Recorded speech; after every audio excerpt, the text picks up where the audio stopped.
지옥 같은 북한군의 성폭행을 피해 DMZ를 넘어 탈북한 북한 여군, 그녀가 지뢰밭에서 만난 작전 수행 중인 대한민국 중위에 의해 목숨을 구하게 되고 이후 그들에게 펼쳐지는 충격적인 임신과 출산 사랑 이야기입니다.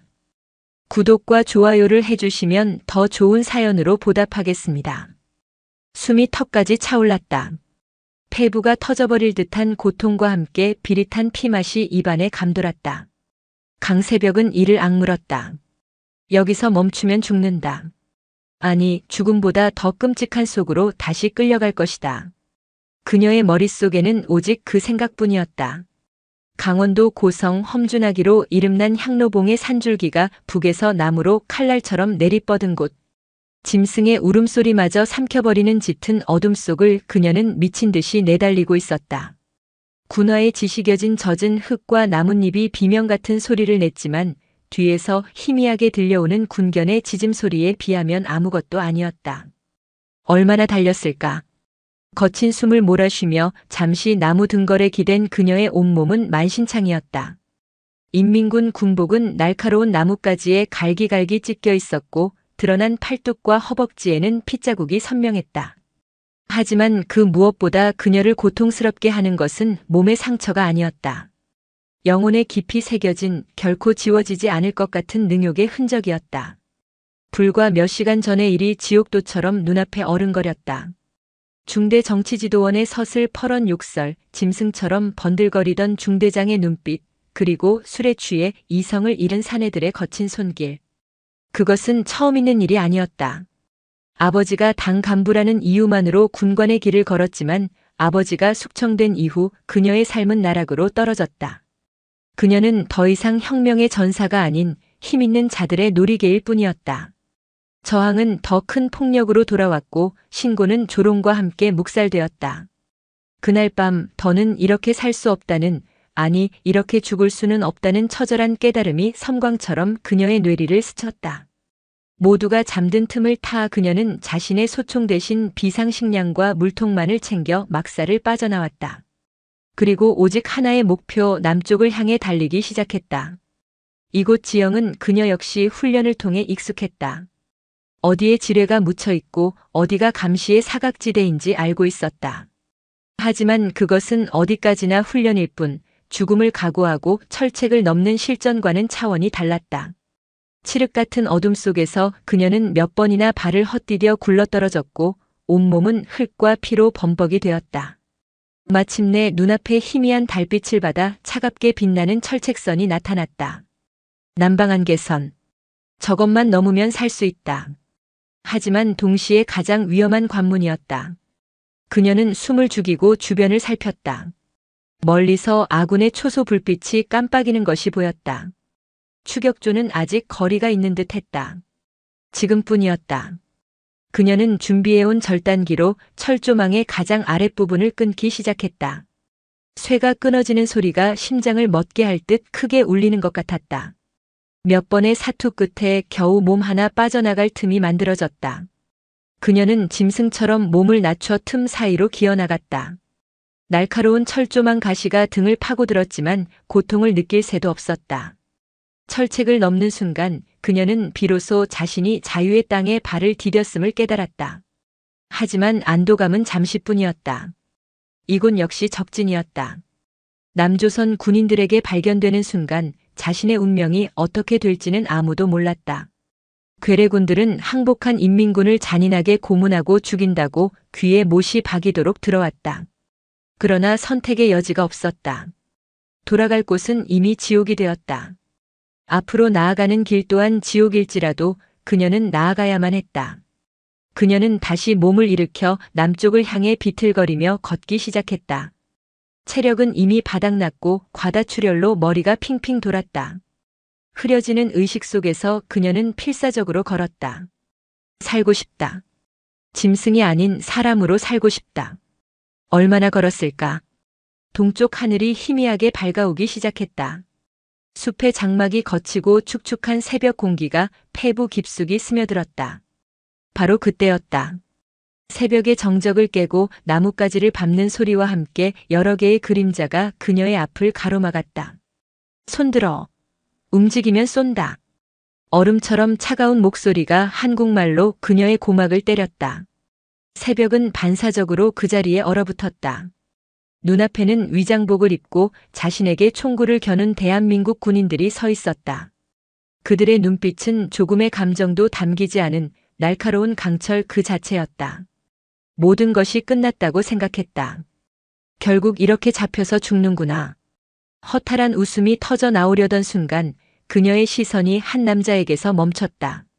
대열의 가장 앞에서 지휘하는 것으로 보이는 젊은 장교. 그의 계급장은 중이었다. 짙은 위장 크림을 발랐지만 그 사이로 드러난 그의 눈매는 유난히 서늘하고 예리했다. 그는 어떤 동요도 없이 마치 벌레를 보는 듯한 차가운 눈으로 자신을 내려다보고 있었다. 그 눈빛을 보는 순간 새벽의 마음속에서 꺼져가던 생존의 불씨가 마지막으로 타올랐다. 이대로 죽을 수는 없다. 그녀는 자신도 모르게 무릎을 꿇었다. 그리고 흙과 피가 엉겨붙은 얼굴을 들어 그를 향해 처절하게 외쳤다. 살려주시오.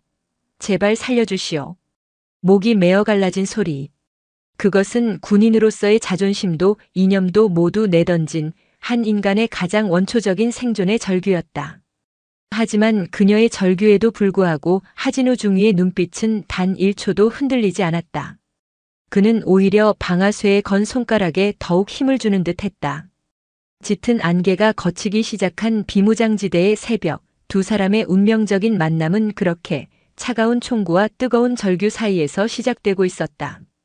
하진우 중위의 세상은 명확한 흙과 백 그리고 그 사이를 가르는 철책선으로 이루어져 있었다. 육군 사관학교를 수석으로 졸업한 엘리트 장교인 그에게 군대는 삶의 전부였고 규율은 종교와도 같았다. 특히 그가 복무하는 대한민국 육군 제22보 병사단 율곡부대는 동부전선의 최전방을 책임지는 단 한순간의 방심도 용납되지 않는 곳이었다. 과거 수많은 무장공비 침투 사건을 겪으며 피로 새겨진 교훈은 의심하고 또 의심하라는 것이었다. 그래서 지금 그의 눈앞에 무릎을 꿇고 있는 피투성이의 북한 여군은 보호해야 할 민간인도 가여운 탈북자도 아니었다. 그저 미확인 위협일 뿐이었다. 위장 귀순, 아군 유인, 자폭 테러. 그의 머릿속은 지난 수십 년간 축적된 적의 기만 전술 데이터베이스를 바탕으로 온갖 최악의 시나리오를 빠르게 계산해내고 있었다. 전 대원 경계 태세 유지. 주변 200m 반경을 즉시 수색한다. 적의 추가 침투나 매복 가능성에 대비해. 진우는 눈앞의 여군에게서 시선을 떼지 않은 채 차분하지만 단호한 목소리로 명령을 내렸다. 그의 목소리에는 조금의 흔들림도 없었다. 대원들은 일사불란하게 움직여 포위망을 형성하고 주변 숲을 샅샅이 훑기 시작했다. 그는 천천히 새벽에게 다가갔다. 한 걸음 한 걸음 그의 군화가 젖은 땅을 밟는 소리가 새벽의 심장을 옥죄었다. 그는 그녀의 바로 앞에 멈춰 서서 차갑게 내려다보았다. 이름, 소속, 계급은? 신문을 위한 질문이라기보다는 기계적으로 정보를 입력하려는 듯한 무감정한 어조였다. 강새벽이요. 조선인민군 육군 중사요. 새벽은 자신의 계급을 낮춰 말했다. 장교라고 하면 더 심한 경계를 살 것이 분명했다. 넘어온 이유는? 살기 위해서 더는. 그녀의 목소리가 처절하게 떨렸지만 진우의 표정에는 아무런 변화도 없었다. 그는 오히려 비웃음을 날렸다. 살기 위해? 공화국의 품이 그리도 싫었나 보지. 아니면 뭔가 더 큰 임무라도 받고 내려온 건가? 아니요. 그런 게 아니란 말이오. 새벽이 자신도 모르게 소리쳤다. 하지만 그녀의 절규는 진우의 두꺼운 불신의 벽을 뚫지 못했다. 그는 턱짓으로 부사관에게 신호를 보냈다. 부사관이 다가와 거칠게 새벽의 몸을 수색하기 시작했다. 옷 속에 숨겨진 무기나 통신기, 독극물 캡슐 같은 것이 없는지 확인하기 위함이었다. 새벽은 수치심에 몸을 떨었지만 저항할 수 없었다. 중위님, 특이사항 없습니다. 비상식량과 물통뿐입니다. 계속 경계해. 진우는 다시 새벽을 내려다보았다.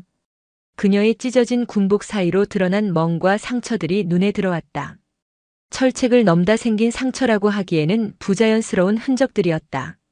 하지만 그는 애써 그 상처들을 외면했다. 동정심은 판단력을 흐리게 만드는 가장 위험한 독이었다. 상황 보고. 미확인 인원 1명 신병 확보. 귀순 의사 표명 중이나 위장 가능성 높아 추가 확인 필요. 그는 무전기를 통해 상급 부대에 간결하게 보고했다. 곧 헬기가 올 것이고 그녀는 안가로 이송되어 전문 신문관들의 손에 넘어갈 터였다. 그의 임무는 거기까지였다. 하지만 그때 예상치 못한 상황이 발생했다. 북쪽에서부터 희미하게 포성이 울려온 것이다.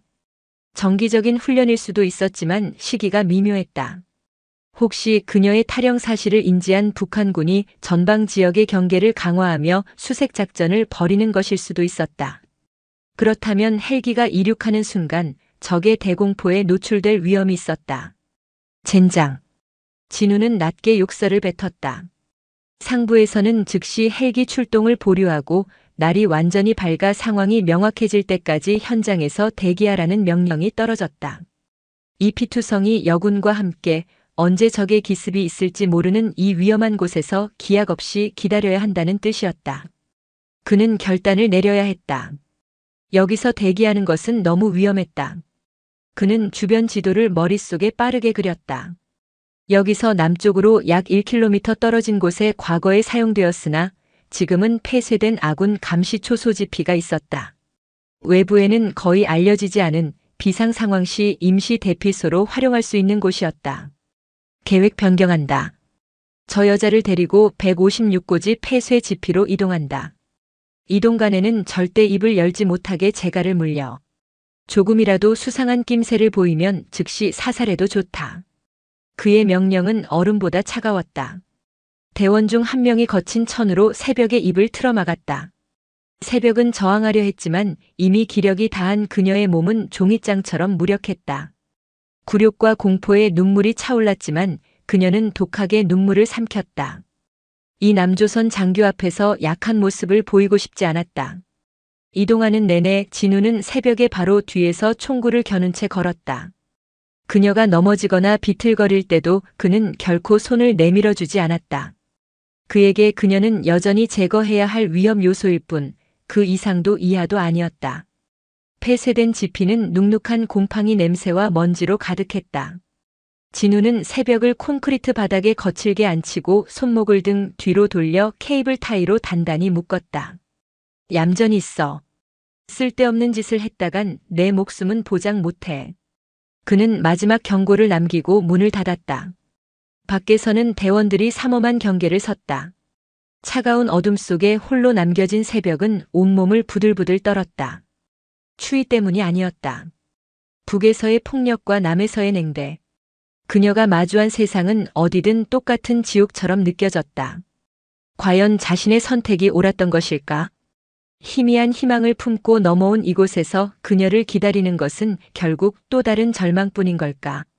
그녀는 묶인 손목의 고통보다 더한 심장의 통증을 느끼며 어둠 속에서 소리 없이 눈물을 흘렸다. 그녀의 울음소리는 낡은 벙커의 차가운 벽에 스며들어 흔적도 없이 사라지고 있었다. 시간이 흐를수록 폐쇄 지피 내부의 공기는 무겁게 가라앉았다. 하진우 중위는 밖에서 초조하게 상황을 살폈지만 북측의 움직임은 잠잠해질 기미를 보이지 않았다. 오히려 간헐적으로 들려오는 수색조의 호각 소리가 점점 더 가까워지는 듯 했다. 여기서 더 지체하는 것은 위험했다. 상부에서는 여전히 현장 대기 명령을 고수하고 있었지만 현장 지휘관인 그의 판단은 달랐다. 이대로 있다가는 고립될 수 있었다. 안 되겠다. 이동해야겠어. 진우는 결심을 굳혔다. 헬기 지원을 기다릴 것이 아니라 가장 안전한 육상 경로를 통해 직접 그녀를 후방으로 이송하기로. 하지만 가장 안전한 길은 없었다. 알려진 수색로는 이미 북한군이 예측하고 있을 가능성이 높았다. 남은 것은 단 하나 아무도 다니지 않는 길. 미확인 지뢰 지대로 알려진 죽음의 계곡을 통과하는 위험한 도박이었다. 그는 벙커 문을 열고 안으로 들어갔다. 어둠에 익숙해진 강새벽의 눈이 경계심으로 날카롭게 빛났다. 진우는 그녀의 앞에 쭈그려 앉아 그녀의 입을 막고 있던 재갈을 풀어주었다. 그리고 케이블 타이를 끊어주며 말했다. 지금부터 나를 따라온다. 내 허락 없이는 한마디도 해선 안 돼. 그리고 내가 밟는 곳만 정확하게 따라 밟아라. 단 한 걸음의 실수도 용납하지 않는다. 새벽은 그의 갑작스러운 행동에 의아해하면서도 그의 눈빛에 담긴 비장함에서 상황이 심상치 않음을 직감했다. 어디로 가는 거요? 죽기 싫으면 따라와. 진우는 더 이상의 설명 없이 앞장섰다. 그들이 향하는 곳은 숲이 더욱 깊어지고 안개가 자욱하게 깔린 계곡이었다. 발목까지 차오르는 습기를 머금은 수풀을 헤치며 나아갈수록 새벽은 이곳이 평범한 길이 아님을 깨달았다. 곳곳에 낡은 경고판과 녹슨 철조망이 방치되어 있었다. 한국 전쟁 당시 격전지였음을 알리는 섬뜩한 흔적들이었다. 여기는 그래, 내 생각대로야. 지뢰밭이다. 진우의 담담한 대답에 새벽은 숨을 삼켰다. 그녀 역시 군인이었기에 지뢰의 공포를 누구보다 잘 알았다. 특히 이곳은 남과 북 양측의 지뢰가 뒤섞여 매설된 그야말로 죽음의 땅으로 알려진 곳이었다. 미쳤소. 이리로 가면 다 죽소. 닥쳐. 여길 통과하지 못하면 어차피 저놈들 손에 죽는 건 마찬가지야. 선택해. 여기서 개죽음을 당할 건가 아니면 내 뒤를 따라 살 길을 찾아볼 건가. 그의 말은 냉정했지만 틀리지 않았다. 새벽은 입술을 깨물고 그의 뒤를 따랐다. 진우는 한 걸음 한 걸음 마치 살얼음판을 걷듯 신중하게 내디뎠다. 그의 온 신경은 발끝의 감각에 집중되어 있었다. 미세한 땅의 울림, 흙의 단단함, 그 모든 것을 느끼며 그는 안전한 지점을 찾아 나아갔다. 얼마나 지났을까? 짙은 안개 속에서 한치 앞도 분간하기 어려운 상황. 진우가 막 다른 발을 내디디려던 순간이었다. 멈추시오. 뒤에서 들려온 새벽의 다급한 외침에 그는 반사적으로 동작을 멈췄다. 그의 군화 바로 앞 젖은 나뭇잎 아래로 가느다란 철사줄이 희미하게 보였다. 인계철선. 그것도 북한군이 주로 사용하는 방식의 부비트랩이었다. 만약 그녀가 아니었다면 그는 지금쯤 형체도 없이 사라졌을 것이다. 진우는 등 뒤로 식은땀이 흐르는 것을 느꼈다. 그는 아무 말 없이 뒤를 돌아 새벽을 보았다. 그녀는 어떻게 알았을까? 그쪽은 우리가 주로 쓰는 방식이요. 저런 식으로 위장하는 건 아주 악랄한 놈들이지. 그녀의 목소리는 담담했지만 그 안에는 깊은 혐오감이 묻어 있었다. 진우는 처음으로 그녀를 다르게 보기 시작했다. 그녀는 그저 겁에 질린 탈영병이 아니었다. 자신과 마찬가지로 이 지옥 같은 곳에서 살아남기 위해 훈련받은 군인이었다. 그리고 방금 그녀는 자신의 목숨을 구해준 것이었다. 그는 아무 말 없이 고개를 끄덕이고는 조심스럽게 인계철선을 피해 다른 길로 방향을 틀었다. 그 순간 이후 두 사람 사이에는 미묘한 기류가 흘렀다. 진우는 더 이상 그녀를 위협으로만 보지 않았다. 그녀는 이제 이 죽음의 땅을 함께 건너야 할 유일한 동행자가 되었다. 그는 종종 걸음을 멈추고 그녀의 의견을 묻기도 했다. 이쪽 지형은 어떤가? 내가 보기에 위험 요소는 저쪽은 땅이 너무 무르오. 비가 온 뒤라 지반이 약해져서 압력식 지뢰가 터질 위험이 있어. 차라리 바위가 많은 능선 쪽으로 붙는 게 나을 거요. 그들의 지식과 경험이 합쳐지자 불가능해 보였던 죽음의 계곡에 조금씩 길이 보이기 시작했다. 하지만 위기는 예고 없이 찾아왔다. 계곡의 거의 끝자락에 다다랐을 무렵 발밑이 무너져 내리면서 비탈길에서 미끄러진 새벽이 균형을 잃고 옆으로 넘어졌다. 악! 진우가 급하게 그녀의 팔을 잡아챘지만 이미 그녀의 다른 쪽 발이 확인되지 않은 지점을 밟고 난 후였다. 그리고 온몸에 피가 얼어붙는 소리가 들렸다. 딸깍. 세상의 모든 소리가 사라졌다. 새벽은 그 자리에 그대로 굳어버렸다. 그녀의 발밑, 흙 속에서 작은 공이가 튀어나온 대인지뢰, 통칭 발목지뢰의 신관이 격발된 소리였다. 그녀는 지금 압력판 위에서 아슬아슬하게 균형을 잡고 있었다. 여기서 발을 떼는 순간 그녀의 다리는 흔적도 없이 사라질 터였다. 움직이지 마. 절대 움직이지 마. 진우의 목소리가 지독하게 잠겨 있었다. 그의 얼굴에서 처음으로 핏기가 사라졌다. 규정대로라면 그는 즉시 이곳을 벗어나야 했다. 지뢰에 발을 올린 병사를 구하는 것은 자살행위나 다름없었다. 그는 그녀를 버리고 혼자 탈출할 수도 있었다. 적군 교전 중 지뢰 폭발로 사망. 보고는 그걸로 끝이었다. 하지만 그의 발은 떨어지지 않았다. 공포에 질려 사색이 된 채 금방이라도 울음을 터뜨릴 것 같은 그녀의 얼굴을 보는 순간 그의 머릿속에서 모든 규정과 원칙이 하얗게 지워졌다. 그는 조심스럽게 무릎을 꿇고 그녀의 발밑을 살폈다. M14대인 지뢰. 작은 플라스틱 몸체 때문에 탐지가 어렵고 살상보다는 부상을 입혀적 부대의 기동력을 저하하는 데 쓰이는 악명 높은 무기였다. 가시오. 그냥 나를 두고 가시오. 새벽이 절망적인 목소리로 속삭였다. 눈물이 그녀의 뺨을 타고 흘러내렸다. 닥쳐. 진우는 거칠게 말하며 조심스럽게 주변의 흙을 걷어내기 시작했다. 그의 손이 미세하게 떨리고 있었다. 그는 폭발물 처리반 EOD 아니었다. 하지만 기본적인 해체 훈련은 받은 적이 있었다. 그는 자신의 군용 대검을 꺼내 지뢰의 압력판과 신관 사이에 아주 작은 틈을 찾아내려 애썼다. 틈에 쐐기를 박아 압력을 유지시킨 채 그녀의 발을 빼내야 했다. 1mm의 오차도 용납되지 않는 죽음과의 줄타기였다. 시간이 영원처럼 흘렀다. 진우의 이마에서는 땀이 비오듯 쏟아졌고 그의 숨소리는 쇠를 가는 소리처럼 거칠었다. 새벽은 숨을 멈춘 채 자신의 목숨을 구하기 위해 사투를 벌이는 그의 뒷모습을 바라보았다. 자신을 벌레 보듯 하던 그 차가운 남자는 어디에도 없었다. 지금 그녀의 눈앞에는 자신의 목숨을 걸고 다른 생명을 구하려는 한 명의 인간이 있을 뿐이었다. 마침내 진우는 대검의 끝을 압력판 아래의 작은 틈에 끼워 넣는 데 성공했다. 내가 셋을 세면 아주 천천히 내 쪽으로 쓰러지면서 발을 떼는 거야.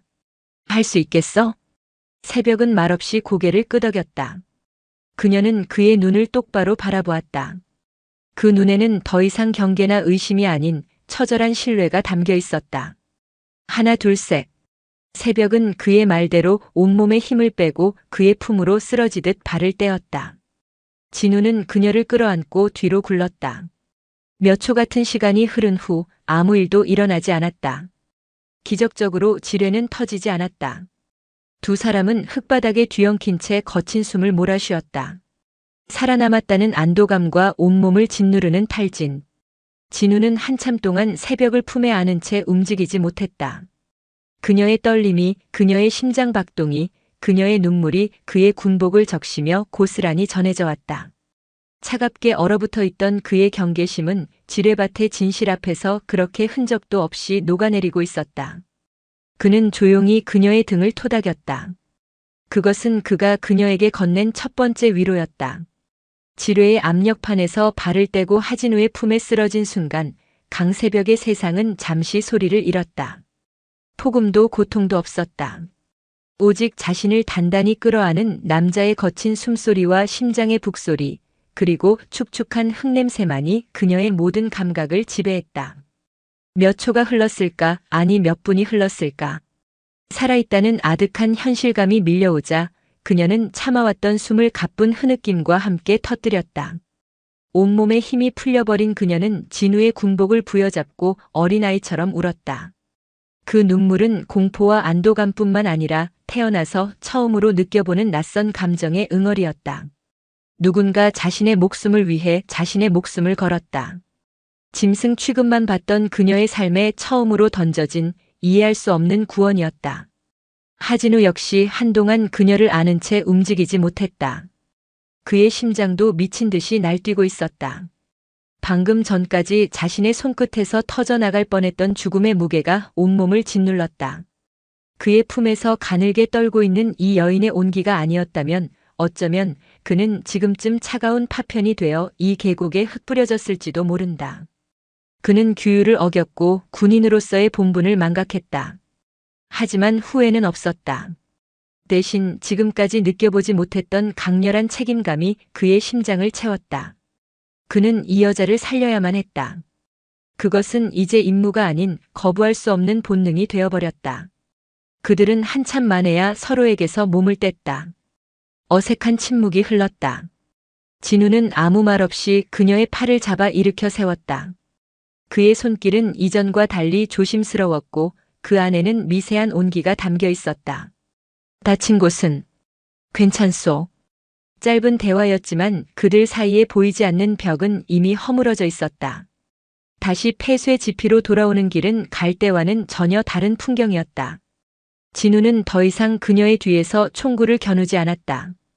대신 그는 그녀의 반보 앞에서 걸으며 위험한 지형에서는 손을 내밀어 그녀를 이끌었다. 새벽은 낯선 그의 친절에 당황하면서도 말없이 그의 손을 잡았다. 그의 손은 굳은 살이 박여 거칠었지만 이상하리만치 따뜻하고 든든하게 느껴졌다. 다시 돌아온 지피는 더 이상 차가운 감옥이 아니었다. 그것은 외부의 위협으로부터 그들을 지켜주는 유일한 동굴이자 상처 입은 두 짐승이 서로의 상처를 하차주는 임시적인 보금자리가 되었다. 진우는 자신의 구급낭을 열어 소독약과 붕대를 꺼냈다. 상처를 봐야겠다. 그대로 두면 덧나. 그는 명령조로 말했지만 그 안에는 거부할 수 없는 염려가 담겨 있었다. 새벽은 잠시 망설이다가 이내 그의 앞에 등을 보이고 앉았다. 진우가 조심스럽게 그녀의 찢어진 군복 상의를 들어 올리자 그의 숨이 순간 멎었다. 철책에 긁힌 상처보다 더 끔찍한 흔적들이 그녀의 하얀 등에 어지럽게 새겨져 있었다. 오래된 것부터 최근에 생긴 것까지 다양한 색깔의 멍 자국과 채찍이나 벨트 같은 것에 맞은 듯한 기다란 흉터들. 그것은 전투나 훈련 과정에서 생긴 상처가 아니었다. 일방적이고 잔인한 폭력의 흔적이었다. 진우의 손이 허공에서 멈칫했다. 그는 아무것도 묻지 못했다. 소독솜을 든 그의 손이 미세하게 떨렸다. 그가 조심스럽게 상처에 약을 바르자 새벽의 어깨가 움찔하며 떨렸다. 아픈가? 아니요. 그녀는 고통보다 더 깊은 수치심에 입술을 깨물었다. 그녀는 이 상처들을 누구에게도 보이고 싶지 않았다. 특히 방금 자신의 목숨을 구해준 이 남자에게는 더더욱. 이런 상처는 철책에 생긴 게 아니지 않나. 진우의 목소리는 낮게 잠겨 있었다. 그는 묻지 않으려 했지만 이성의 통제를 벗어난 질문이 입 밖으로 새어나왔다. 새벽은 대답하지 않았다. 그저 고개를 숙인 채 떨고만 있었다. 그녀의 침묵은 그 어떤 절규보다 더 많은 것을 이야기해주고 있었다. 진우는 더 이상 묻지 않았다. 그는 묵묵히 그녀의 상처를 소독하고 붕대를 감아주었다. 그의 손길이 닿는 곳마다 새벽은 온몸의 신경이 곤두서는 것 같았다. 난생 처음 받아보는 폭력이 아닌 치유를 위한 타인의 손길이었다. 상처를 모두 치료한 후 진우는 자신의 전투조끼에서 비상식량으로 넣어두었던 초콜릿바를 꺼내 그녀에게 건넸다. 먹어. 기운 차려야 버티지. 새벽은 말없이 초콜릿을 받아들었다. 포장지를 벗겨 한 입 베어 무는 순간 그녀의 눈에서 다시 눈물이 흘러내렸다. 단맛. 그녀가 잊고 살았던 평범하고 달콤한 맛이었다. 그 사소한 맛이 그녀의 무너진 감정의 둑을 건드렸다. 그녀는 초콜릿을 든 채 소리 없이 어깨를 들썩이며 울기 시작했다. 진우는 그녀의 옆에 가만히 앉아 그녀의 울음이 그칠 때까지 기다려주었다. 그는 아무런 위로의 말도 건네지 않았다. 어설픈 위로는 오히려 그녀의 상처를 헤집는 칼이 될 수 있다는 것을 알았기 때문이다. 그저 그는 그녀의 곁에 존재함으로써 그녀가 혼자가 아님을 느끼게 해주었다. 한참의 시간이 흐른 후 새벽의 울음이 잦아들었을 때였다. 그녀는 젖은 목소리로 누구에게도 하지 못했던 자신의 이야기를 꺼내기 시작했다. 그것은 두서없고 중간중간 울음에 끊기는 이야기였지만 그 안에는 한 여성이 겪어야 했던 지옥의 시간들이 고스란히 담겨 있었다. 아버지의 숙청 이후 어떻게 상관들의 놀이개로 전락했는지, 저항할수록 어떻게 더 심한 폭력과 성적인 학대가 돌아왔는지, 그리고 마지막 날 밤 죽음보다 더한 능욕을 당하고 어떻게 탈출을 결심하게 되었는지. 그녀는 마치 고해성사를 하듯 자신의 영혼에 새겨진 모든 상처들을 쏟아냈다. 진우는 주먹을 불끈 쥔 채 그녀의 이야기를 들었다. 심장에서 뜨거운 분노가 치밀어 올랐다. 적군, 이념, 그 모든 것을 떠나 한 인간으로서, 한 남자로서 도저히 용서할 수 없는 일이었다. 그가 지키고자 맹세했던 조국의 반대편에서 그의 또래인 한 여성이 그런 끔찍한 일을 당하고 있었다는 사실에 그는 참을 수 없는 무력감과 분노를 느꼈다. 그가 지금까지 벌레 보듯 대했던 여인은 사실 지옥에서 필사적으로 탈출한 피해자였던 것이다. 그래서 넘어왔소. 짐승이 아니라 사람으로 살고 싶어서.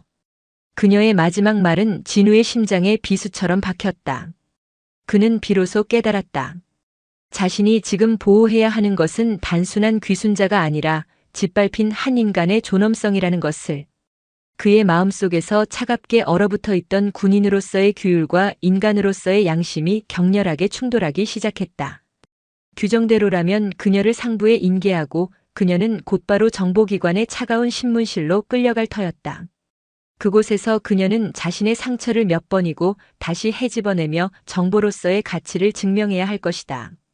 그녀의 고통은 그저 북한 체제의 비인간성을 입증하는 하나의 사례로 소비될 뿐 그 누구도 그녀의 영혼을 치유해주려 하지 않을 것이다. 진우는 그것을 용납할 수 없었다. 그는 결심했다. 이 여자를 강새벽이라는 이 여자를 자신이 지키겠다고. 그것이 자신의 군 생활을 어쩌면 인생 전체를 망가뜨리는 길이 될지라도. 강새벽 씨. 그가 처음으로 그녀의 이름을 불렀다. 새벽이 놀라 고개를 들었다. 내가 당신을 지키겠소. 그의 목소리는 낮았지만 그 안에는 강철과도 같은 의지가 담겨 있었다. 무슨 상부에 보고할 거요. 하지만 내가 시키는 대로 해야 하오. 당신의 과거, 당신이 당했던 일들, 그 모든 것은 여기서 묻는 거요. 당신은 그저 체제의 불만을 품고 넘어온 평범한 군인이어야만 하오. 그렇게 해야 당신이 살 수 있어. 온전한 사람으로. 이것은 명백한 진실 은폐이자 군인으로서 해서는 안 될 위험천만한 약속이었다. 하지만 진우는 더 이상 망설이지 않았다. 그는 자신의 손으로 직접 괴물을 만들어내는 어리석은 짓을 반복하고 싶지 않았다. 새벽은 그의 눈을 바라보았다. 의심과 냉기로 가득했던 그의 눈은 이제껏 본 적 없는 깊고 단단한 신뢰의 빛으로 가득 차 있었다. 그녀는 자신도 모르게 고개를 끄덕였다. 어둡고 축축한 동굴 속에서 두 사람은 세상 누구도 모르는 위험한 비밀을 공유한 공범이 되었다. 그리고 그 순간 그들의 운명은 결코 되돌릴 수 없는 강을 건너고 있었다. 새벽이 밝아오자 하진우는 무전기를 들었다. 밤새 북측의 동태가 잠잠해졌다는 보고와 함께 상부에서는 신병을 즉시 헬기로 이송하라는 명령이 떨어졌다. 모든 것이 그의 계획대로 움직이기 시작했다. 그는 새벽에게 마지막으로 주의를 주었다. 신문 과정은 힘들 거요. 같은 질문을 수백 번도 더 반복하며 당신을 시험에 들게 하겠지. 하지만 절대 흔들리면 안 돼요. 당신의 탈북 이유는 오직 하나, 사상적 전향이요. 그 외의 이야기는 절대 꺼내서는 안 돼. 특히 당신 개인의 상처에 대해서는. 그건 그들에게 좋은 먹잇감이 될 뿐이니까. 알겠소? 알겠소. 새벽의 눈빛은 밤사이 더욱 단단해져 있었다. 진우는 그녀의 눈에서 자신을 향한 절대적인 신뢰를 읽었다. 그는 마지막으로 자신의 군용 점퍼를 벗어 그녀의 어깨에 덮어주었다. 찢어진 군복을 가려주려는 의도였지만 그 안에는 차마 말로 표현하지 못한 그의 마음이 담겨 있었다. 요란한 프로펠러 소리와 함께 UH-의육식 블랙호크 헬기가 인근 공터에 착륙했다. 헬기에서 내린 검은 옷의 요원들은 한치의 감정도 없는 얼굴로 진우로부터 새벽의 신병을 인계받았다. 그들은 새벽의 눈에 안대를 씌우고 거칠게 헬기에 태웠다. 새벽이 헬기에 오르기 직전 그녀는 잠시 고개를 돌려 진우가 서 있는 쪽을 바라보았다. 비록 안대에 가려져 보이지 않았지만 그녀는 그가 자신을 보고 있음을 느낄 수 있었다. 헬기가 떠나고 난 뒤 진우와 그의 팀은 부대로 복귀했다. 그는 작전 보고서를 작성했다. 지정된 수색 정찰 임무 수행 중 미상 인원 1명 발견. 귀순 의사 표명하여 규정에 따라 신병 확보 후 상급 부대에 인계함. 작전 중 특이사항 없음. 모든 것이 완벽하게 짜인 각본이었다. 그는 지뢰밭에서의 사투도 폐쇄 지피에서의 비밀스러운 약속도 보고서에서 완벽하게 지워버렸다. 그를 신임하는 대대장은 그의 보고서를 의심 없이 결재했다. 하지만 세상에 완벽한 각본은 없었다. 진우가 간과한 것이 있었다. 바로 그와 함께 작전에 나섰던 대원들의 눈이었다. 특히 그의 바로 밑에서 그를 그림자처럼 보좌해온 박하사는 모든 것을 보고 있었다. 중대장이 처음과 달리 그 북한 여군을 대하는 태도가 어떻게 변했는지, 지뢰밭에서 돌아온 두 사람 사이에 어떤 미묘한 기류가 흘렀는지. 그는 현명한 부사관이었기에 아무것도 묻지 않았지만 그의 마음속에는 의심의 씨앗이 싹트고 있었다. 한편 강세벽이 끌려간 곳은 국군안보지원사령부의 지하신문실이었다. 사방이 막힌 차가운 방, 눈을 멀게 할 듯한 강렬한 조명, 그리고 책상 너머에서 자신을 뚫어지게 바라보는 날카로운 눈빛의 신문관. 그녀의 새로운 삶은 그렇게 시작되었다. 이름 강세벽. 나이 24. 조선인민군 육군 중사. 맞나? 네. 그녀는 진우가 시킨 대로 남한 말투를 쓰려 애썼지만 어색한 억양은 어쩔 수 없었다. 신문관은 베테랑이었다. 그의 이름은 윤태식 준이. 수많은 간첩과 위장 귀순자들을 가려낸 인간 거짓말 탐지기로 불리는 인물이었다. 그는 새벽에 진술서와 하진우 중위의 작전 보고서를 번갈아 보며 미간을 찌푸렸다. 하중위의 보고서에 따르면 당신은 발견 당시 탈진 상태였고 별다른 저항 없이 순순히 귀순 의사를 밝혔다고 되어 있는데. 네, 맞습니다. 이상하군. 당신이 넘어온 루트는 우리 군에서도 가장 험하기로 소문난 향로봉 산줄기야. 그곳을 여자 혼자 몸으로, 그것도 북한군의 추격을 받으면서 넘었다. 그런데 그렇게 멀쩡하게 별다른 외상 없이 발견되었다는 게 상식적으로 이해가 가나? 윤준이의 질문은 송곳처럼 날카로웠다. 새벽은 순간 심장이 철렁했지만 애써 태연한 표정을 지으며 진우와 맞추었던 각본대로 대답했다. 운이 좋았을 뿐입니다. 죽을 각오로 뛰니 길이 보였습니다. 운이라. 윤준이는 코웃음을 쳤다. 그는 새벽의 건강검진 기록을 살폈다. 영양실조와 탈수 증세 외에 그녀의 등과 팔에 집중된 다수의 타박상과 찰과상. 보고서에는 탈출 과정에서 생긴 상처로 추정됨이라고 적혀 있었지만 윤준이의 노련한 눈은 그것이 단순한 상처가 아님을 간파하고 있었다. 신문은 며칠 밤낮으로 이어졌다. 잠을 재우지 않는 피로 신문, 과거의 동료 사진을 보여주며 혼란을 유도하는 교란 신문, 따뜻한 음식과 함께 회유하는 심리전까지. 윤준이는 온갖 방법을 동원해 그녀의 방어막을 허물려 했다. 하지만 새벽은 독하게 버텨냈다. 그녀의 머릿속에는 오직 하진우의 얼굴과 그의 목소리만이 맴돌았다. 당신이 살 수 있어. 온전한 사람으로. 그 약속이 그녀를 강철처럼 단단하게 만들었다. 하지만 윤준이의 의심은 새벽이 아닌 다른 곳을 향하기 시작했다. 바로 최초 발견자인 하진우 중이었다. 육사 수석, 완벽한 임무 수행 능력, 흠잡을 데 없는 군 생활. 너무나도 완벽한 그의 기록이 오히려 윤준이의 의심을 증폭시켰다.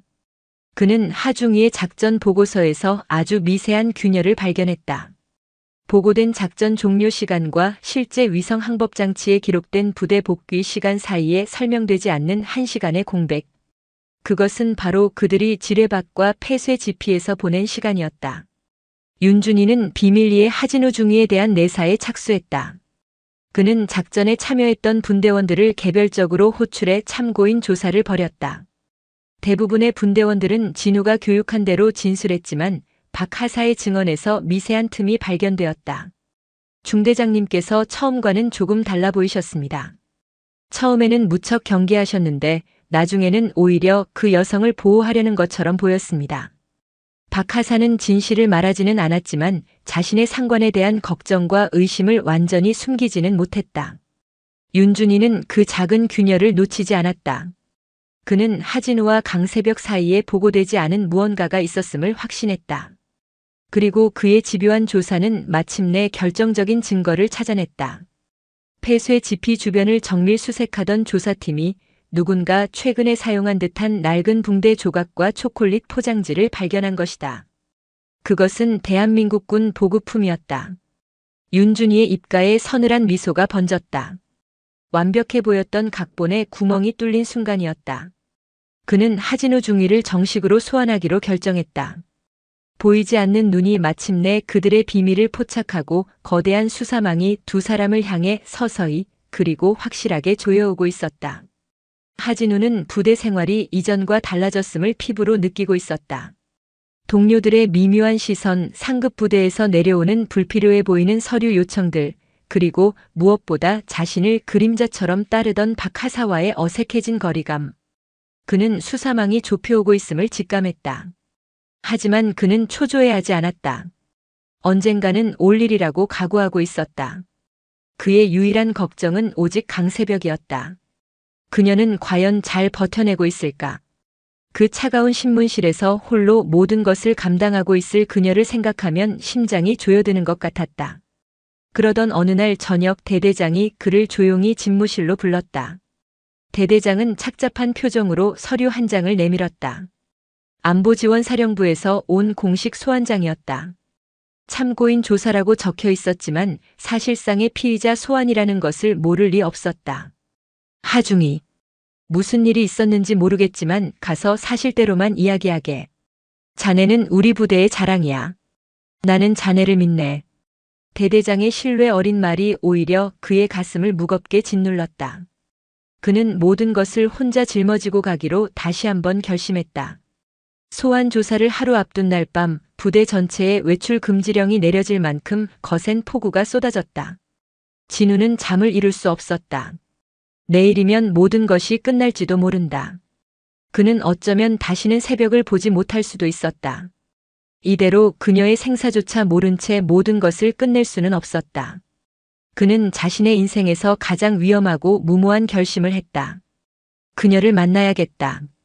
그는 한밤중 폭우를 뚫고 감시가 소홀한 틈을 타 몰래 부대를 빠져나왔다. 그리고는 대대장실에서 몰래 빼내온 서류 봉투에 적혀있던 새벽이 격리 수용된 안가의 주소로 향했다. 그곳은 강원도 깊은 산속에 위치한 철통 같은 경비가 펼쳐진 외딴 건물이었다. 정문으로 들어가는 것은 불가능했다. 그는 현역 수색 중대장으로서의 모든 지식과 경험을 총동원했다. 험준한 뒷산을 타고 경비 시스템의 사각지대를 찾아 철조망을 넘었다. 쏟아지는 비는 그의 흔적을 지워주는 훌륭한 엄폐물이 되어주었다. 마침내 그는 새벽이 갇혀있을 것으로 추정되는 2층 창문 아래에 도달했다. 그는 작은 돌멩이를 주워 창문을 향해 조심스럽게 던졌다.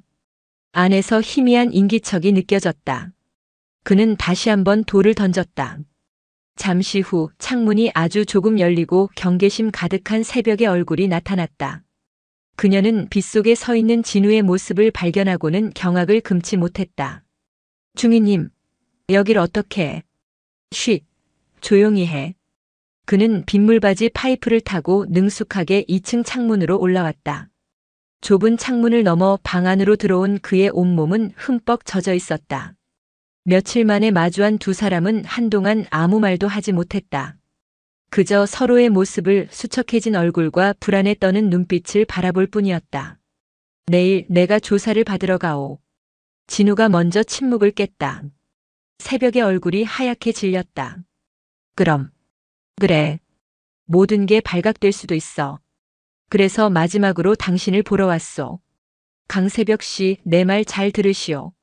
무슨 일이 있어도 내가 모든 책임을 질 거요. 당신은 아무것도 모르는 거야. 내가 강압적으로 시켰다고 협박했다고 말하시오. 그렇게 해서라도 당신은 실소. 새벽이 그의 말을 가로막았다. 그녀의 눈에는 눈물이 가득 고여 있었다. 싫단 말이오. 어떻게 나 혼자 살겠다고 중위님을 팔아넘기란 말이오. 그럴 바엔 차라리 같이 죽겠소. 어리석은 소리 하지 마. 당신은 살아야 해. 사람답게 살고 싶어서 여기까지 왔잖아. 중위님이 없는 삶은 나에겐 아무 의미도 없소. 그녀의 절규가 폭우 소리를 뚫고 진우의 심장을 때렸다. 그 순간 두 사람을 억누르고 있던 모든 이성과 통제가 끊어졌다. 진우는 거칠게 새벽의 팔을 잡아 끌어 자신의 품에 안았다. 그리고는 빗물과 눈물로 뒤범벅이 된 그녀의 입술을 탐했다. 그것은 달콤한 입맞춤이 아니었다. 절박함과 두려움, 그리고 서로를 향한 애틋한 마음이 뒤섞인 처절하고 격정적인 입맞춤이었다. 한참 만에 입술을 뗀 진우는 그녀의 눈을 똑바로 바라보았다. 왜 그랬소? 왜 목숨을 걸고 날 구한 거요? 왜 나 때문에 이 모든 위험을 감수하는 거요? 새벽이 떨리는 목소리로 물었다. 진우는 젖은 그녀의 뺨을 감싸 쥐었다. 그의 눈빛이 뜨겁게 타오르고 있었다. 처음에는 의무감인 줄 알았소. 그 다음엔 연민인 줄 알았지. 하지만 아니었어. 당신이니까. 당신이 강새벽이니까. 그 지옥 같은 곳에서 살아남아 내 앞에 나타나 주었으니까. 내가 당신을 사랑하니까. 사랑. 그 한마디가 거대한 폭풍이 되어 새벽의 온몸을 휘감았다. 그녀는 다시 그의 품에 안겨 울음을 터뜨렸다. 그 순간 밖이 소란스러워지기 시작했다. 진우의 무단 침입을 눈치챈 요원들이 몰려오고 있었다. 가야 하오. 진우가 아쉬움에 입술을 깨물었다. 하지만 그가 창문을 향해 몸을 돌리는 순간 방문이 거칠게 열리며 윤태식 준이와 무장한 요원들이 들이닥쳤다. 진우의 눈앞으로 차가운 총구가 겨눠졌다. 윤준이의 얼굴에는 모든 퍼즐이 맞춰졌다는 냉소적인 미소가 걸려 있었다. 하진우 중위 현행범으로 체포한다. 당신은 변호사를 선임할 수 있으며. 진우는 저항하지 않았다. 그는 체념한 듯 두 손을 들어 올렸다. 요원들이 다가와 그의 손에 차가운 수갑을 채웠다. 끌려나가는 마지막 순간 그는 새벽을 향해 돌아보았다. 그리고 입모양으로 소리 없이 말했다. 살아. 그것이 그의 마지막 말이었다. 문이 닫히고 방 안에는 새벽의 절규만이 폭우 소리와 함께 공허하게 울려 퍼지고 있었다. 그녀의 세상이 다시 한번 무너져 내리고 있었다.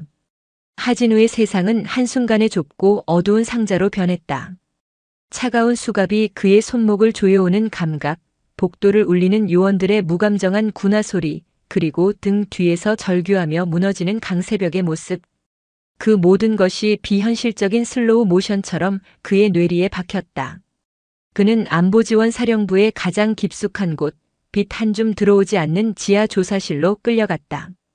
그곳은 인간의 존엄성 대신 오직 정보와 자백만이 존재하는 강철로 만들어진 벽이었다. 그의 맞은편에 앉은 남자는 인간 거짓말 탐지기라 불리는 윤태식 준이었다.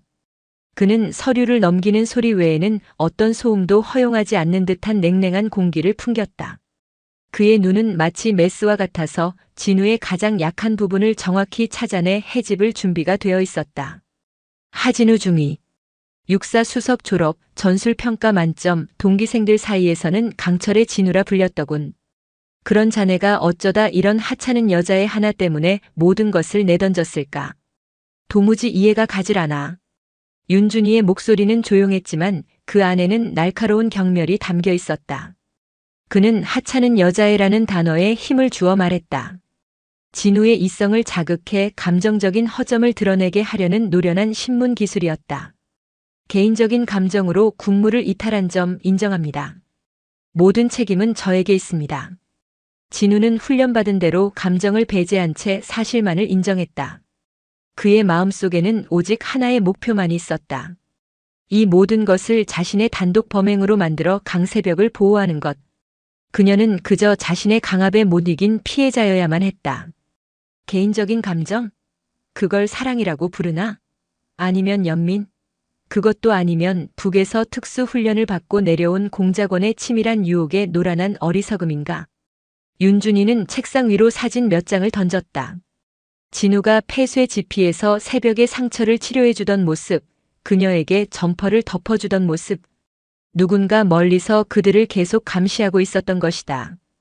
이 여자의 등에 있던 상처 봤겠지? 탈출 과정에서 생긴 상처치고는 너무나도 질서정연하고 너무나도 굴욕적이야. 이건 동정심을 유발하기 위한 가장 고전적인 수법이지. 당신 같은 엘리트 장교의 마음을 흔들기 위해 제 몸에 일부러 상처를 냈을 수도 있다는 생각은 안 해봤나? 진우는 입술을 깨물었다. 윤준이는 새벽의 가장 깊은 상처를, 그녀의 지옥을 한낱 공작 기술로 폄훼하고 있었다.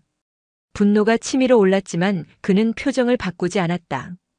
여기서 흥분하는 순간 모든 것이 윤준이의 의도대로 흘러갈 터였다. 그녀는 피해자입니다. 피해자? 아니, 하중이. 진짜 피해자는 바로 당신이야. 그리고 당신이 목숨 바쳐 지키겠다고 맹세했던 이 나라고. 당신은 적의 가장 교활한 무기, 인간의 감정이라는 무기 앞에 무너진 패잔병일 뿐이야. 신문은 끝없이 이어졌다. 윤준이는 진우의 애국심과 군인으로서의 자긍심을 교묘하게 건드리며 그를 죄책감의 늪으로 몰아넣었다. 그는 진우가 강세벽에게서 들었던 모든 이야기를 털어놓게 만들어 그것을 북한 공작원의 기만전술이라는 프레임 안에 가두려 했다. 하지만 진우는 강철의 벽처럼 버텼다. 그는 새벽의 개인사에 대해서는 철저히 함구했다. 체제에 대한 불만으로 귀순했다는 최초의 각본을 조금도 벗어나지 않았다. 같은 시각 안가에 격리된 강세벽은 살아있는 시체나 다름없었다. 진우가 눈앞에서 끌려간 후 그녀는 식음을 전폐하고 방 안에 틀어박혔다. 자신 때문에, 자신 하나 때문에 그가 모든 것을 잃었다는 죄책감이 독처럼 온몸에 퍼져나갔다. 그는 자신을 지키기 위해 강철의 벽이 되었지만 그녀는 그를 위해 아무것도 해줄 수 없는 연약한 갈대일 뿐이었다. 그녀는 창밖을 보며 진우의 마지막 입모양을 떠올렸다. 살아. 그 한마디가 유언처럼 그녀의 셔츠를 맴돌았다. 그래, 살아야 한다. 이대로 무너지는 것은 그에 대한 배신이다. 하지만 어떻게? 방법이 없었다. 그녀는 철저히 고립되었고 그녀의 모든 행동은 감시당하고 있었다. 며칠이 지났을까? 절망의 늪에서 허우적거리던 그녀의 뇌리에 한 사람의 얼굴이 스쳐 지나갔다. 바로 박하사였다. 그는 모든 것을 알고 있었다. 자신들을 끝까지 의심하면서도 동시에 미묘한 연민의 눈빛을 보냈던 사람. 어쩌면 그가 유일한 희망일지도 모른다. 문제는 어떻게 그에게 연락하느냐였다. 편지를 쓸 수도 전화를 할 수도 없었다. 그녀는 며칠 동안 자신을 감시하는 요원들과 자신에게 음식을 가져다주는 관리인의 행동 패턴을 유심히 관찰했다. 그리고 아주 작은 빈틈을 발견했다. 매일 아침 식사를 가져다주는 아주머니는 감시 요원들의 눈을 피해 가끔 그녀에게 동정 어린 말을 건네곤 했다. 새벽은 자신의 모든 것을 건 도박을 하기로 결심했다. 그녀는 며칠 동안 밥을 먹는 둥마는 둥 하며 모아두었던 밥풀을 이겨 작은 종이처럼 만들었다. 그리고는 바느질함에서 몰래 빼낸 실과 바늘로 그 위에 피를 내어 글씨를 썼다. 그것은 외부로의 유출이 불가능한 가장 원시적이고 절박한 형태의 서신이었다. 박하사님, 저를 기억하십니까? 하중이님이 위험합니다. 제발 도와주십시오. 다음 날 아침 그녀는 식사를 가져온 아주머니의 손을 붙잡았다. 그리고 눈물로 호소하며 아무도 모르게 그 피로 쓴 쪽지를 그녀의 손에 쥐어주었다. 제발 이것 좀 22사단 수색대대 박하사라는 분께 전해주세요. 제 목숨을 살리는 일입니다. 아주머니는 당황했지만 죽음을 앞둔 사람처럼 절박한 그녀의 눈빛을 외면할 수 없었다. 그녀는 떨리는 손으로 쪽지를 감추고 황급히 방을 나갔다. 새벽은 문이 닫히자 그 자리에 주저앉았다. 이제 그녀가 할 수 있는 것은 아무것도 없었다. 주사위는 던져졌고 모든 것은 박하사의 선택에 달리게 되었다. 한편 부대에서 좌불안석의 나날을 보내던 박하사는 휴가를 나온 길에 낯선 아주머니로부터 의문의 쪽지를 건네받았다. 피로 쓰인 섬뜩한 글씨와 그 안에 담긴 절박한 내용을 확인한 순간 그의 심장은 차갑게 내려앉았다. 올 것이 오고야 만 것이다. 그는 평생 군인으로 살아온 모범적인 부사관이었다. 여기서 이 쪽지를 못 본 척 찢어버린다면 그는 아무런 위험 없이 자신의 군 생활을 이어나갈 수 있었다. 하지만 그의 뇌리에서 지뢰밭을 향해 망설임 없이 걸어 들어가던 중대장의 뒷모습과 공포에 질려 울부짖던 그 북한 여군의 얼굴이 떠나지 않았다. 그는 밤새 고뇌했다. 자신의 안위와 불의를 외면하지 말라고 가르쳤던 군인 정신 사이에서 그는 갈기갈기 찢어졌다. 다음 날 새벽 뜬 눈으로 밤을 새운 그의 눈은 붉게 충혈되어 있었다. 그는 마침내 결정을 내렸다. 그는 자신의 군복을 단정히 차려입고 관물대를 정리했다. 그리고는 아내에게 짧은 편지 한 통을 남긴 채 조용히 집을 나섰다. 그의 목적지는 새벽이 갇혀있는 안가가 아니었다. 그는 이 거대한 강철의 벽을 외부에서 깰 수 있는 유일한 사람을 찾아가고 있었다. 군대 내의 부조리와 인권 문제를 전문으로 다루는 군법무관 출신 독사라고 불리는 한 변호사의 사무실이었다. 연약한 갈대의 외침은 마침내 가장 단단한 바위를 움직이기 시작한 것이다. 권도혁 변호사의 사무실은 서울 서초동 법원 근처의 낡은 건물 3층에 있었다. 법무법인 정이라는 거창한 간판과는 어울리지 않게 사무실은 금방이라도 서류 더미에 파묻힐 것처럼 비좁고 어수선했다. 권도혁은 군 법무관 시절 군 내부의 온갖 부조리와 은폐된 사건들을 파헤치다 윗선의 미움을 사불며 예스럽게 옷을 벗은 인물이었다. 그 후 그는 거대 로펌의 스카우트 제의를 모두 거절하고 돈 없고 백 없는 군인들을 위한 변호사로 나섰다. 군을 상대로 한 승산 없는 싸움만 도맡아 하는 탓에 법조계에서는 독사 혹은 미친 개로 불렸다. 박 하사는 덜덜 떨리는 손으로 사무실 문을 열었다. 며칠째 면도를 하지 않아 덥수룩한 수염, 흐트러진 머리에 싸구려 양복을 걸친 권도혁은 첫인상부터 그가 상상했던 변호사와는 거리가 멀었다. 그는 산더미 같은 서류에 코를 박은 채 찾아온 불청객에게 눈길 한 번 주지 않고 퉁명스럽게 물었다. 뭡니까? 군에서 억울하게 징계라도 받았소? 아니면 애인이라도 뺏겼나? 그게 아닙니다. 박 하사는 마른 침을 삼키며 자신이 겪어본 모든 것을 털어놓기 시작했다. 피 묻은 새벽의 첫 만남, 하진우 중위의 이례적인 행동 변화, 지뢰밭에서 돌아온 후 두 사람 사이에 흐르던 기묘한 기류, 그리고 강새벽이 보낸 피의 서신까지. 그의 이야기는 두서없었지만 그 안에는 진실의 무게가 담겨 있었다. 권도혁은 처음에는 시큰둥하게 듣는 듯 했다. 하지만 이야기가 지뢰밭과 폐쇄 지피 부분에 이르렀을 때 그는 서류에서 눈을 떼고 박 하사를 쏘아보기 시작했다. 그의 눈빛은 순식간에 잠에서 깨어난 맹수처럼 날카로워졌다. 그 여자 강새벽이라고 했나? 그 여자가 부비트랩을 먼저 발견했고 하중이의 목숨을 구했다. 그리고 하중이는 그 여자 발밑의 지뢰를 직접 해체했다. 이게 전부 사실이야?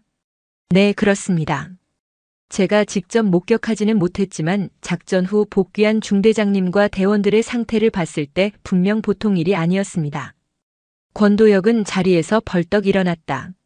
그는 사무실을 초조하게 서성거리며 혼잣말처럼 중얼거렸다. 이건 단순히 현역 장교와 귀순 여자의 사랑 노름이 아니야. 안보지원사 놈들이 이걸 그냥 덮으려고 한다고. 하진우를 희생양으로 삼아서. 그의 오랜 경험이 사건의 본질을 꿰뚫어 보고 있었다. 이것은 단순한 군기문란 사건이 아니었다. 군의 경직된 시스템과 비인간적인 규율이 한 인간의 영웅적인 행동을 범죄로 몰아가고 있는 구조적인 문제였다. 그리고 그 중심에는 강새벽이라는 아직 밝혀지지 않은 거대한 비밀을 품고 있는 여인이 있었다. 좋아. 이 사건 내가 맞지. 권도혁의 눈이 번뜩였다. 그는 잠자던 독사의 본능을 깨운 사냥감을 발견한 듯 했다. 하지만 조건이 있어, 박 하사. 당신 군복 벗을 각오해야 할 거요. 어쩌면 당신도 공범으로 엮여 감옥에 갈 수도 있어. 그래도 괜찮겠나? 각오했습니다. 저는 제 부하들을 지키지 못하는 선임이 되고 싶지 않습니다. 그리고 하중이님은 그런 취급을 받을 분이 아닙니다. 박 하사의 단호한 대답에 권도혁의 입가에 처음으로 희미한 미소가 떠올랐다. 그는 수화기를 들어 어딘가로 전화를 걸었다. 나 권도혁인데. 지금 국방부 출입하는 김 기자 좀 연결해줘. 아주 재미있는 물건이 하나 터질 것 같다고 전해. 권도혁의 반격은 빠르고 대담했다. 그는 우선 언론을 이용해 안보지원사의 독단적인 수사에 제동을 걸었다. DMZ 귀순여군 의문의 참고인 조사 중인 엘리트 장교 군 인권 침해 논란이라는 자극적인 제목의 기사가 인터넷을 통해 퍼져나가기 시작했다. 여론이 움직이자 군 수뇌부도 더 이상 이 사건을 비밀리에 처리할 수 없게 되었다. 결국 하진우의 신병은 군 검찰로 정식 이첩되었고 권도혁은 공식적으로 그의 변호인으로 선임되었다. 권도혁이 가장 먼저 한 일은 강새벽과의 접견이었다. 삼엄한 감시 속에서 마주한 새벽은 금방이라도 부서질 것처럼 위태로워 보였다. 강새벽 씨, 나는 하진우 중위의 변호사 권도혁입니다. 당신을 구하러 온 게 아니오. 하중이를 구하러 왔지. 그러려면 당신의 도움이 필요하오. 그는 단도직입적으로 본론을 꺼냈다. 하중이는 당신을 지키기 위해 모든 걸 혼자 뒤집어 쓰려 하고 있어. 하지만 그건 둘 다 죽는 가장 멍청한 방법이야. 이 재판에서 이기려면 진실을 밝혀야만 하오. 그날 지뢰밭에서 있었던 일, 그리고 당신이 그곳을 넘어올 수밖에 없었던 진짜 이유까지. 전부 다. 새벽은 격렬하게 고개를 저었다. 안 돼요. 그럴 수 없어요, 그건. 그녀는 자신의 치욕스러운 과거를 세상에 드러낼 수 없었다. 그것은 하진우가 지켜주려 했던 그녀의 마지막 남은 존엄성이었다. 존엄성? 당신이 지금 지키려는 게 고작 그런 거야? 당신이 입을 다물면 하진우는 적군과 내통한 파렴치한으로 군복을 벗고 감옥에 갈 거요. 그게 당신이 바라는 건가? 당신을 위해 모든 걸 버린 남자를 당신의 하찮은 자존심 때문에 나락으로 떨어뜨릴 거냐고. 권도혁의 말은 칼처럼 날카롭게 그녀의 심장을 파고들었다. 그는 그녀의 상처를 동정하지 않았다. 대신 그녀가 스스로 상처를 딛고 일어나 싸워야 할 전사임을 일깨워주고 있었다. 선택하시오, 강새벽 씨. 평생 숨어서 과거의 피해자로 살 것인가, 아니면 법정에서 진실을 외치고 사랑하는 남자를 구해낼 것인가. 당신은 더 이상 지켜지기만 하는 약한 여자가 아니오. 당신 손에 이 모든 것을 뒤집을 수 있는 칼자루가 쥐어져 있단 말이오. 그의 말이 끝나자 면회실에는 무거운 침묵이 흘렀다. 새벽은 혼란에 빠졌다. 진우의 약속과 권도혁의 요구 사이에서 그녀는 길을 잃었다. 그녀의 선택에 두 사람의 운명, 어쩌면 그 이상의 것이 달려 있었다. 낡은 사무실의 독사와 충직한 하사의 위험한 동행은 이제 가장 중요한 열쇠를 쥔 그녀의 결심을 기다리고 있었다. 군사법원의 공기는 서늘하고 엄숙했다. 피고인석에 앉은 하진우는 덤덤한 표정으로 재판장의 입을 바라보고 있었다. 군복 대신 수의를 입은 그의 모습은 낯설었지만 그의 꼿꼿한 자세와 흔들림 없는 눈빛은 여전했다. 방청석 한편에는 굳은 얼굴의 박하사가, 다른 한편에는 이 모든 상황을 차갑게 지켜보는 윤태식 준이가 앉아 있었다. 군 검사는 날카로운 목소리로 공소 사실을 읽어내려갔다. 군무 이탈, 적군 비호, 상부 명령 불복종, 기밀 누설 혐의까지.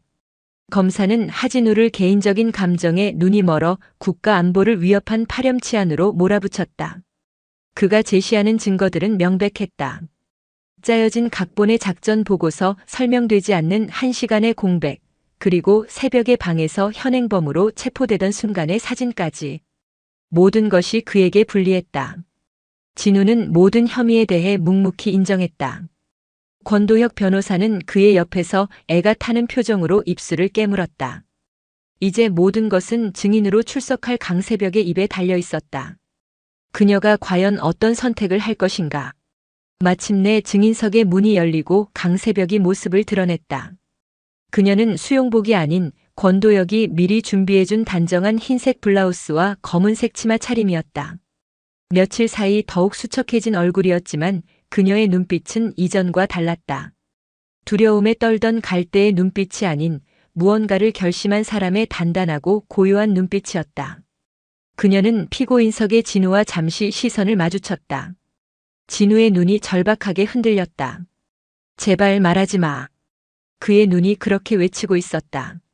증인 강새벽. 증인은 어떠한 이유로 군사분계선을 넘게 되었습니까?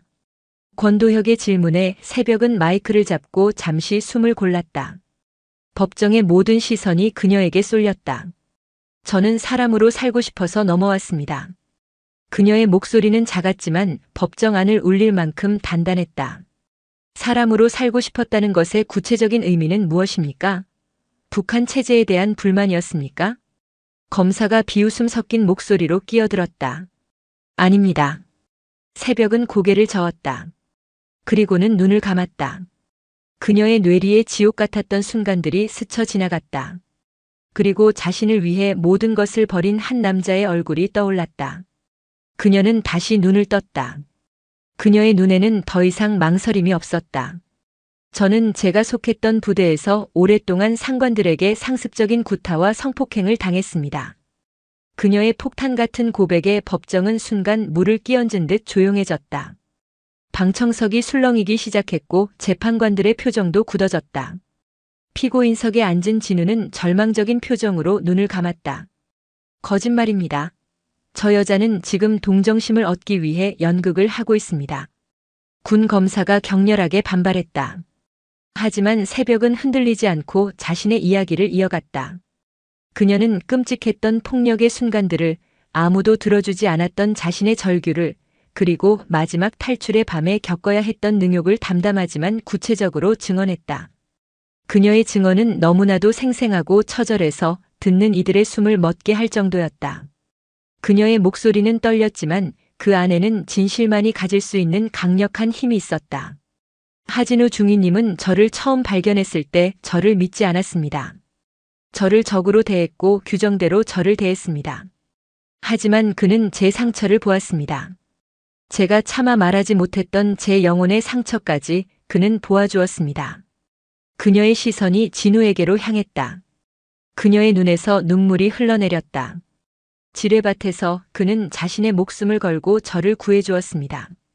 자신의 군화 바로 앞에서 터질지도 모르는 부비트랩을 발견해준 적인 저를 원망하지 않았고 발목 지뢰를 밟은 저를 버리고 가지 않았습니다. 그는 저에게 말했습니다. 사람으로 살 수 있게 지켜주겠다고. 그 말 한마디가 제가 평생 그토록 듣고 싶었던 말이었습니다. 법정은 이제 완벽한 침묵에 휩싸였다. 모두가 그녀의 이야기에 압도되었다. 제가 지금 이 자리에 서 있는 것은 하중이님을 구하기 위해서가 아닙니다. 제가 저 자신을 구하기 위해서입니다. 더 이상 과거의 상처 뒤에 숨는 피해자가 아니라 제 목소리로 진실을 말하는 사람이 되고 싶어서입니다. 하중이님은 저에게 총과 칼이 아닌 사람의 마음으로 사람을 구할 수 있다는 것을 가르쳐 주었습니다. 만약 그것이 죄라면 그 죄는 제가 함께 받겠습니다. 그녀의 증언이 끝나자 권도혁 변호사는 조용히 서류 하나를 재판장에게 제출했다. 증인의 증언을 뒷받침할 증거물입니다. 강세벽 씨가 탈출 당시 가해자 중 한 명인 정치지도원의 책상에서 정신없이 챙겨 나온 수첩입니다. 안에는 부대 내의 각종 비리와 함께 여성 군인들을 상대로 한 상납 행위를 암시하는 내용들이 기록되어 있습니다. 법정은 다시 한번 술렁였다. 이제 상황은 완전히 뒤집혔다. 이것은 단순한 군무 이탈 사건이 아니라 군의 비인간적인 규율과 한 장교의 인도주의적 결단이 충돌한 진실의 무게를 묻는 재판이 되었다. 모든 증언과 증거 제출이 끝나고 하진우에게 최후 변론의 기회가 주어졌다. 그는 천천히 자리에서 일어났다. 그리고 증인석에 앉아 눈물을 흘리고 있는 새벽을 따뜻하고 슬픈 눈으로 바라보았다. 저는 군인으로서 죄를 지었습니다. 그 어떤 처벌도 달게 받겠습니다. 하지만 저는 한 인간으로서 제 선택에 후회하지 않습니다.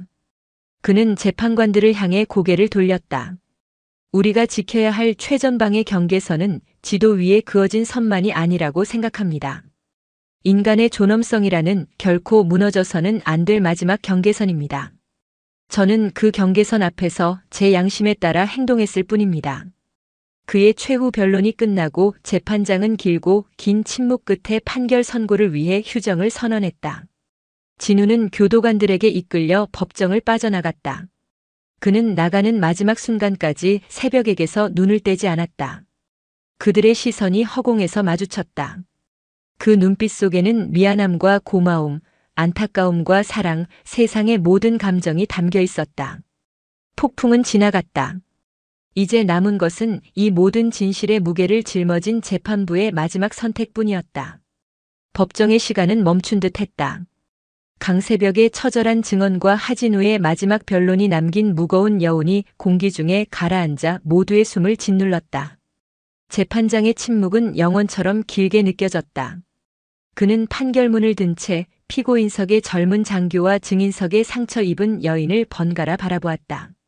그의 눈빛에는 법률가로서의 고뇌와 한 인간으로서의 연민이 복잡하게 뒤섞여 있었다. 마침내 그가 무겁게 입을 열었다. 그의 목소리는 법정 전체를 울리는 확성기를 통해 그러나 지극히 인간적인 떨림을 담아 울려 퍼졌다. 판결을 선고한다. 피고 하진우 중위는 모두가 숨을 죽였다. 하진우는 담담하게, 강세벽은 두 손을 굳게 맞잡은 채 재판장의 입술에 모든 신경을 집중했다. 피고에게 적용된 적군 비호 및 기밀 누설 혐의에 대하여 군형법의 입법 취지와 증거들을 종합적으로 고려하였을 때 피고의 행위가 궁극적으로는 대한민국의 안보를 위협하려는 이적의 목적을 가졌다고 보기 어렵다. 오히려 비무장 상태의 귀순자를 보호하고 인도주의적 가치를 실현하려는 동기에서 비롯된 측면이 강하게 인정되므로 해당 혐의에 대해서는 무죄를 선고한다. 무죄. 그 단어가 울려 퍼지는 순간 법정은 낮은 탄식과 술렁임으로 가득 찼다. 군 검사의 얼굴은 분노와 당혹감으로 일그러졌고 방청석에 앉아있던 박 하사의 눈에서는 뜨거운 눈물이 흘러내렸다. 권도혁 변호사는 처음으로 입가에 만족스러운 미소를 띤 채 팔짱을 꼈다. 하지만 재판은 끝나지 않았다. 다만 피고는 상부의 명령을 어기고 독단적으로 작전 경로를 이탈하였으며 군무지를 무단으로 이탈하여 민간인과 접촉하는 등 대한민국 군인으로서의 복종 의무를 명백히 위반하였다. 이는 군의 지휘 체계를 뒤흔드는 중대한 과실임이 분명하다. 이에 군무 이탈 및 명령 불복종 혐의에 대해서는 유죄를 인정, 피고 하진우에게 징역 1년을 선고한다. 강세벽의 심장이 철렁 내려앉았다. 무죄의 기쁨도 잠시 징역이라는 차가운 단어가 그녀의 심장을 찔렀다. 그러나 재판장의 말은 이어졌다. 그러나 피고가 그동안 군인으로서 성실히 복무해온 점, 자신의 목숨을 걸고 귀순자의 생명을 구한 정상, 그리고 증인 강세벽의 증언을 통해 확보된 대북 정보가 국가 안보에 기여한 공이 지대함을 참작하여 형의 집행을 2년간 유예한다. 집행유예. 실형을 살지 않아도 된다는 뜻이었다. 하지만 판결은 거기서 끝나지 않았다. 또한 피고는 더 이상 군인으로서의 직무를 수행하기에 부적합하다고 판단되므로 오늘부로 불명예 전역을 명한다. 불명예 전역. 그것은 군인에게 내려지는 사형 선고나 다름없었다. 하진우는 평생의 꿈과 명예를 모두 박탈당했다. 그는 모든 것을 잃었다. 하지만 그의 표정은 이상하리만치 평온했다. 그는 자리에서 일어나 재판부를 향해 꼿괴하게 경례를 붙였다. 그리고는 교도관에게 이끌려 법정을 빠져나갔다. 그는 나가는 순간까지 단 한 번도 강세벽이 앉아있는 증인석을 돌아보지 않았다. 그것이 그가 그녀에게 보여줄 수 있는 마지막 배려이자 그녀의 죄책감을 덜어주려는 가혹한 다정함이었다. 재판이 끝나고 모든 사람들이 빠져나간 텅 빈 복도에 강세벽만이 홀로 서 있었다. 그녀는 유리창 너머로 호송차에 오르는 진우의 뒷모습을 망연자실하게 바라보았다. 그는 떠났고 그녀는 남겨졌다. 그를 위해 모든 것을 걸고 진실을 외쳤지만 결국 그녀가 그에게서 모든 것을 빼앗아버린 셈이었다. 다리에 힘이 풀린 그녀가 바닥에 주저앉으려던 순간 누군가 그녀의 팔을 부축했다. 권도혁 변호사였다. 일어나 강세벽 씨. 이제부터가 진짜 시작이야. 그의 목소리는 여전히 무뚝뚝했지만 그를 따라 나선 박 하사의 눈에는 따뜻한 위로가 담겨 있었다. 그 후 강세벽의 삶은 새로운 국면을 맞았다. 그녀의 용기 있는 증언은 언론을 통해 알려지며 큰 파장을 일으켰다. 그녀는 더 이상 단순한 탈북자가 아닌 억압에 맞서 인간의 존엄성을 외친 상징적인 인물이 되었다. 그녀가 북에서 가져온 정치지도원의 수첩은 국정원의 손에 넘어가 북한 내부의 부패와 인권 실태를 파악하는 결정적인 정보 자산으로 활용되었다. 이 모든 공을 인정받아 그녀는 이례적으로 신속하게 대한민국 국민으로서의 법적 지위를 얻고 정하늘이라는 새로운 이름을 선물받았다. 낡고 어두웠던 강세벽의 삶을 벗고 맑고 높은 하늘로 다시 태어나라는 의미였다. 정하늘은 하나원에서 사회 적응 교육을 받으며 처음으로 평범한 일상을 배웠다. 돈을 내고 물건을 사고 버스카드를 찍고 도서관에서 원하는 책을 마음껏 읽는 모든 순간이 그녀에게는 기적과도 같았다. 권도혁 변호사와 박 하사는 든든한 보호자가 되어 그녀의 정착을 도왔다. 하지만 그녀의 마음 한구석은 언제나 텅 비어 있었다. 하진우. 그가 없는 세상은 아무리 밝아도 온전한 빛이 아니었다. 집행유예 기간이 끝나고 사회로 돌아온 하진우는 한동안 세상과 담을 쌓고 지냈다. 군복을 벗은 그는 마치 날개를 잃은 새와 같았다. 그는 모든 연락을 끊고 작은 시골 마을로 내려가 자신을 추스릴 시간을 가졌다. 그는 하늘을 원망하지 않았다. 다만 자신의 선택이 남긴 상실의 무게를 온전히 감당해내려 애썼다. 그렇게 몇 계절이 흘렀을까. 대학 입학을 준비하며 도서관을 오가던 하늘에게 한 통의 편지가 도착했다. 발신인의 이름은 없었지만 그녀는 그 단정한 필체가 누구의 것인지 한눈에 알 수 있었다. 편지 안에는 낡은 버스표 한 장과 함께 짧은 글귀가 적혀 있었다. 고성 통일전망대 첫눈이 오는 날. 심장이 미친 듯이 뛰었다. 그들이 처음 만났던 곳, 그들의 운명이 시작되었던 고성이었다. 그녀는 그날부터 매일 일기예보를 확인하며 첫눈만을 기다렸다. 그리고 마침내 겨울의 문턱에서 첫눈 예보가 있던 날, 그녀는 새벽 첫 차에 몸을 실었다. 눈발이 흩날리기 시작한 고성 통일전망대는 인적이 드물어 고요했다. 하얀 눈이 비무장지대의 녹슨 철책 위에도 남과 북의 산하 위에도 소리 없이 내려앉아 모든 상처를 하얗게 덮고 있었다. 그녀는 전망대 가장 높은 곳, 북녘 땅이 가장 잘 보이는 곳에 그가 서 있는 것을 발견했다. 군복 대신 평범한 코트를 입은 그의 어깨 위로 하얀 눈이 쌓이고 있었다. 그녀는 조용히 그의 곁으로 다가갔다. 인기척을 느낀 그가 천천히 뒤를 돌아보았다.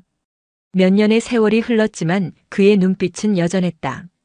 아니, 예전보다 더 깊고 단단해져 있었다. 두 사람은 아무 말 없이 그저 하염없이 내리는 눈 속에서 서로를 바라보았다. 미안해요. 하늘이 먼저 침묵을 깼다. 그녀의 목소리가 하얀 입김과 함께 흩어졌다. 나 때문에 모든 것을 잃게 해서. 진우는 아무 말 없이 그녀에게 다가와 차가워진 그녀의 뺨을 두 손으로 부드럽게 감쌌다. 아니, 당신 때문에 모든 것을 얻었어. 그의 낮은 목소리가 하늘의 심장을 울렸다. 나는 군복을 입고 철책 너머의 적을 바라보며 평생을 살았지만 단 한 번도 철책 너머에 사람이 살고 있다는 생각은 못했어. 당신을 만나고 나서야 비로소 깨달았지. 내가 진짜 지켜야 했던 것은 땅이나 이념이 아니라 당신처럼 아파하고 울고 사랑하며 살아가는 사람들의 삶이었다는 걸. 당신은 나에게서 군복을 빼앗아간 게 아니라 나를 진정한 군인으로, 진정한 사람으로 만들어준 거야. 그의 눈에서 뜨거운 눈물 한 방울이 하늘의 손등 위로 떨어졌다. 하늘 역시 더 이상 참지 못하고 눈물을 쏟아냈다. 두 사람은 하얀 눈이 온 세상을 뒤덮는 그곳에서 길고 길었던 그리움의 시간을 넘어 서로를 힘껏 끌어안았다. 경계선 너머 분단의 아픔이 서린 그 땅 위에서 두 사람의 사랑은 비로소 완전한 하나가 되고 있었다. 그로부터 몇 해의 세월이 흘렀다. 주말 오후 서울의 한 대학 캠퍼스 벤치에 한 가족이 앉아 있었다. 하진우는 자신의 무릎에 앉아 책을 읽어달라고 조르는 5살배기 딸아이 하샘의 머리를 쓰다듬으며 웃고 있었다. 그는 권도역의 법무법인의 사무장으로 들어가 억울한 일을 당한 군인들의 권익을 보호하는 일을 하고 있었다. 총 대신 법전을 든 그의 모습은 그 어느 때보다 평화롭고 행복해 보였다. 아빠, 이 다음 이야기는 뭐야? 글쎄, 우리 세미는 이 다음 이야기가 어떻게 됐으면 좋겠어. 그의 곁에서 아내 정하늘이 따뜻한 미소로 그들을 바라보고 있었다. 그녀는 대학에서 심리학을 전공하고 탈북 청소년들을 위한 상담센터에서 일하고 있었다. 자신의 상처를 딛고 일어나 이제는 다른 이들의 상처를 보듬어주는 그녀의 모습은 그 누구보다 강하고 아름다웠다. 그때 하늘의 휴대폰이 울렸다. 박하사였다. 그는 군 생활을 계속 이어나가 원사가 되었고 여전히 두 사람에게는 친형 같은 존재였다. 재수 씨, 저예요. 오늘 뉴스 봤어요? 글쎄, 남북 이산 가족 상봉을 다시 시작한다네요. 이번에는 고성 쪽 육로를 연다는 말도 있고요. 그 소식에 진우와 하늘은 잠시 말을 잃고 서로를 바라보았다. 그들의 눈빛 속에는 수많은 감정이 스쳐 지나갔다. 며칠 후 그들은 세미의 손을 잡고 다시 고성을 찾았다. 하지만 그곳은 더 이상 슬픔과 분단의 장소가 아니었다. 남북을 오가는 사람들과 차량들로 활기가 넘치고 있었다. 그들은 북녘으로 향하는 길목에 서서 저 멀리 아련하게 보이는 산줄기를 바라보았다. 하늘의 고향이었다. 엄마, 저기 가면 외할머니, 외할아버지 만날 수 있는 거야? 세미가 순진한 목소리로 물었다. 하늘은 딸아이를 꼭 끌어안으며 고개를 끄덕였다. 그녀의 눈에는 눈물이 고였지만 그것은 더 이상 슬픔의 눈물이 아니었다. 희망의 눈물이었다. 응, 우리 세미. 언젠가는 꼭 만날 수 있을 거야. 하진우는 그런 아내와 딸의 어깨를 가만히 감싸 안았다. 비무장지대의 차가운 새벽, 피 묻은 절규로 시작되었던 그들의 운명은 수많은 폭풍과 절망의 강을 건너 마침내 따뜻한 여명을 맞이하고 있었다. 남과 북을 가르던 경계선은 여전히 존재했지만 그들의 사랑은 이미 그 어떤 경계선도 넘어 세상에서 가장 단단하고 아름다운 다리가 되어 있었다. 그 다리 위로 새로운 내일의 햇살이 눈부시게 쏟아져 내리고 있었다. 오늘도 요지경 사연을 잘 들어주셔서 감사합니다.